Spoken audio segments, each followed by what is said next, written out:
नमस्कार। प्रादेशिक समाचार के साथ मैं कामिनी। पहले मुख्य समाचार।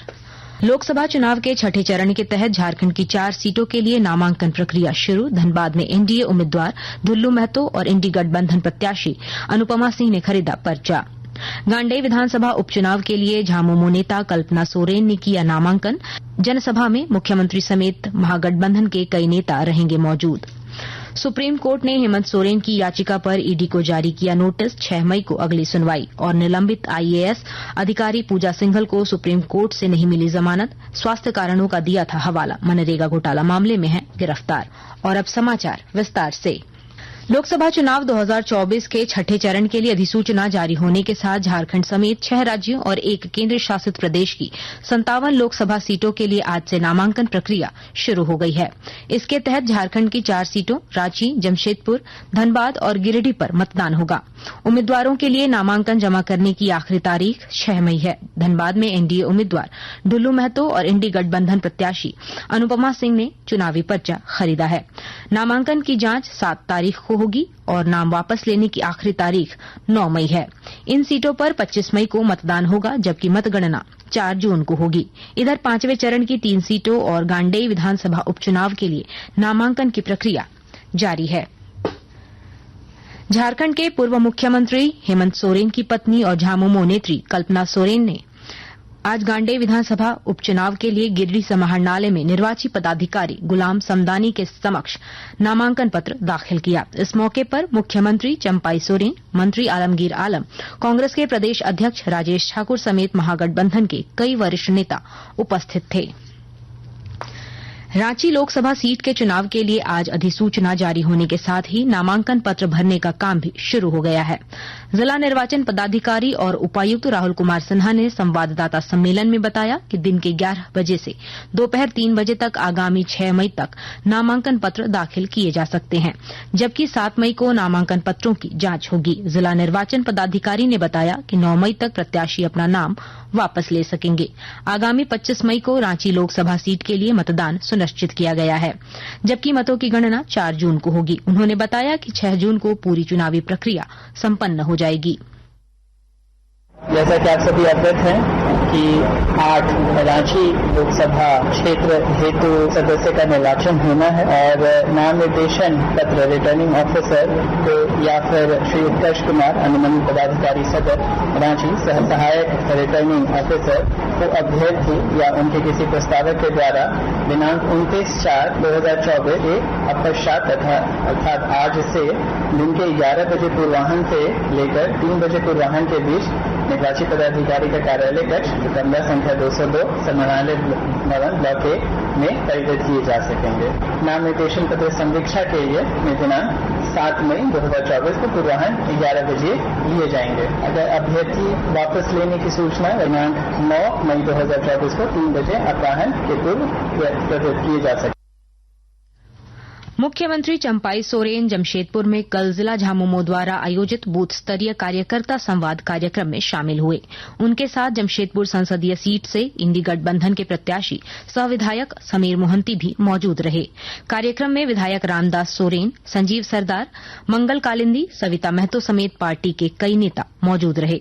सभी ने पार्टी के प्रत्याशी समीर मोहंती को जीत दिलवाने का संकल्प लिया। वहीं मुख्यमंत्री चंपाई सोरेन ने राज्य की सभी 14 सीटों पर इंडी गठबंधन की जीत का दावा किया। धनबाद लोकसभा चुनाव को लेकर आज से नामांकन दाखिल करने की अंतिम तिथि यानी 6 मई तक जिले में यातायात व्यवस्था में भी बदलाव किया गया है।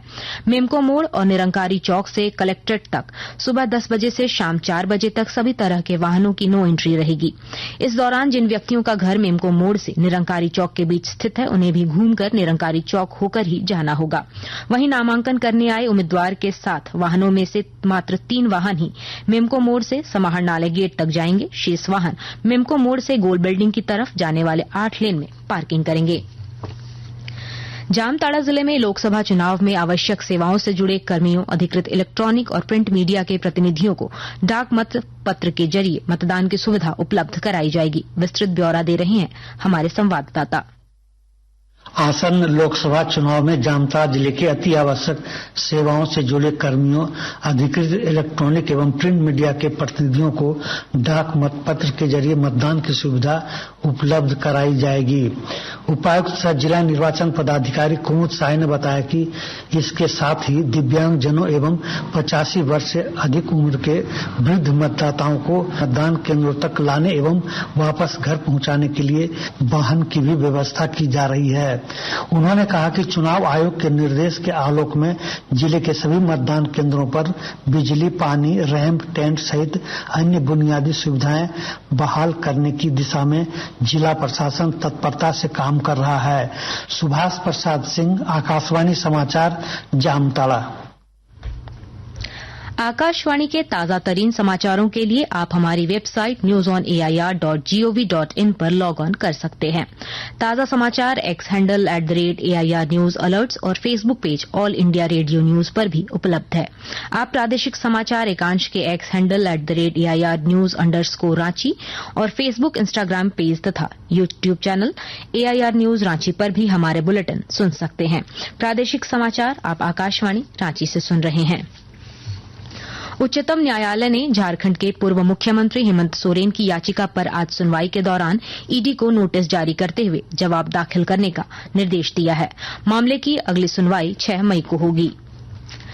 लोकसभा चुनाव शांतिपूर्ण तरीके से संपन्न कराने के लिए रांची पुलिस अलर्ट है। रांची और इसके आसपास के इलाकों से वैसे 1200 लोगों को चिन्हित किया है जो प्रत्यक्ष या फिर अप्रत्यक्ष रूप से किसी विवाद में शामिल रहे हैं। उन सभी लोगों को पुलिस ने नोटिस भेजकर थाने में बुलाया है और सभी से बॉन्ड भरवाया गया। एसएसपी चंदन कुमार सिन्हा ने कल पुलिस अधिकारियों के साथ सुरक्षा समेत कई बिंदुओं पर समीक्षा बैठक की और कई निर्देश दिए। वहीं दूसरी तरफ लोकसभा चुनाव को लेकर दागी और संदिग्ध चरित्र के लोगों के खिलाफ रांची पुलिस ने कार्रवाई तेज कर दी है। इसके तहत जिले भर में 2300 लोगों को सीआरपीसी की धारा 107 के तहत नोटिस किया गया है। इसमें अधिकतर संदिग्ध चरित्र के लोग शामिल हैं। एसएसपी ने बताया कि बॉन्ड भरने के बाद अगर कोई व्यक्ति अशांति फैलाता है तो उसके खिलाफ सख्त कार्रवाई की जाएगी। इसके अलावा सभी थाना प्रभारी को वारंटी की गिरफ्तारी, नशे के सौदागरों के खिलाफ कड़ी कार्रवाई के साथ साथ आपराधिक वारदातों पर पूरी तरह से नकेल कसने की हिदायत दी गई है। झारखंड की निलंबित आईएएस अधिकारी पूजा सिंघल को सुप्रीम कोर्ट से एक बार फिर झटका लगा है। शीर्ष अदालत ने पूजा सिंघल को जमानत देने से मना कर दिया है। मनरेगा घोटाला मामले में गिरफ्तार पूजा सिंघल ने सुप्रीम कोर्ट से जमानत याचिका दाखिल की थी। उनकी याचिका को सुप्रीम कोर्ट ने ठुकरा दिया है। पूजा सिंघल को प्रवर्तन निदेशालय ने 2022 में गिरफ्तार किया था। उनकी गिरफ्तारी 11 मई को हुई थी। इसके बाद से वह जेल में बंद है। मनी लॉन्ड्रिंग के आरोपों में घिरी आईएएस पूजा सिंघल ने खराब स्वास्थ्य का हवाला देते हुए सुप्रीम कोर्ट में जमानत की अर्जी लगाई थी। जमीन घोटाला के आरोप में जेल में बंद पूर्व उपायुक्त छवि रंजन की जमानत याचिका पर सुनवाई हुई। झारखंड हाईकोर्ट में जस्टिस एसएन प्रसाद की अदालत में यह सुनवाई हुई।